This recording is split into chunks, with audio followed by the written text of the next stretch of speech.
Shark Tank is 4 highly successful A-type personalities, very successful in their own individual careers, and you spend your time on that program looking at budding entrepreneurs and deciding whether or not it's worth investing in their businesses.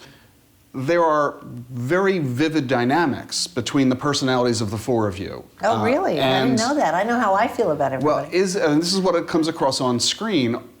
Is that genuine? Do you genuinely dislike some of the colleagues with whom you appear on that program? I would have to answer honestly, yes. It's not that I dislike them personally, but I dislike some of the ways they deal with people. You have to realize women and men are very different in business, enormously different, and they shop for businesses differently. The men are always shopping the product, no doubt about it. For me, I'm shopping for personalities. I don't even care if someone has a bad business idea. If I can hook into an entrepreneur that's got the makings of a great, successful business person, we could always revamp their product line. We could send them in a different direction. It's buying talent is how I look at it. You know, I'm looking for someone who's great at failure, honestly. I'm looking for someone who could take the heat and keep getting back up and say, hit me again, I'm back at you.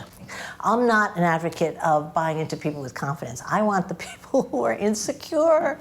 They run the hardest. You were insecure. What motivated you to prove to others that you were able to pull this off? It was my mother who told me I was a genius because the nuns at school told me I would always be stupid because I couldn't read or write. And so proving then helped me prepare for being an entrepreneur. And you had a particular challenge. You were dyslexic. Yeah, well, today they call it dyslexic. In my day, they called it stupid. They told me I was a lovely child, but I had nothing to say. And of course I had nothing to say. You need the answers in school, but you know what I had? I had first-class training to be an entrepreneur. I sat there all day and daydreamed. Do you know how smart you get when you have 8 hours a day to daydream? I had more things going in my mind than all the other kids had in the arithmetic and the reading. Not a bad start for real estate businesses. And at what point did you overcome dyslexia?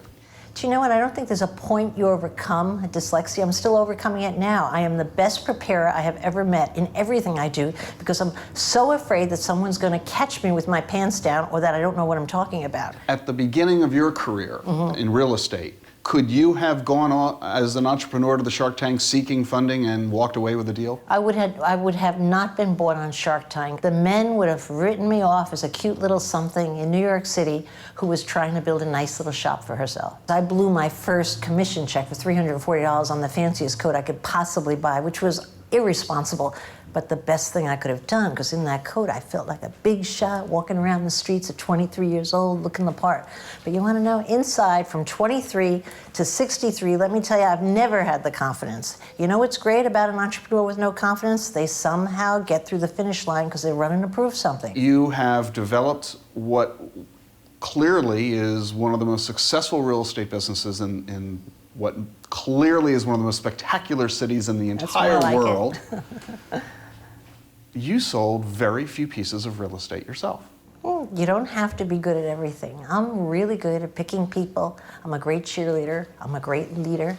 You know what? So I couldn't sell real estate, but I hired all these amazing people that were 10 times better than me. And if not for that, I would have never built a giant business. I was substituting for the talents I didn't have, and that's all you have to do if you're building any business. Delegate, surround yourself with great people. And dedicated people, loyal people, people made out of great cloth. The first thing I think people would look at watching you on the Shark Tank is how could someone who is an expert in real estate buy a business that has nothing to do with real estate? I might say that was exactly my thought. And I was wrong on that thinking. Every business is identical. They're all the same because you need an entrepreneur with enormous passion. You need somebody at the lead who can sell, because if you're not selling your business, nobody's going to buy it. You can't hire that at the get-go. And you also need someone who really can convince someone to come along for the ride. And that is something that is true of every single business. Barbara, thanks so much for joining us. My pleasure.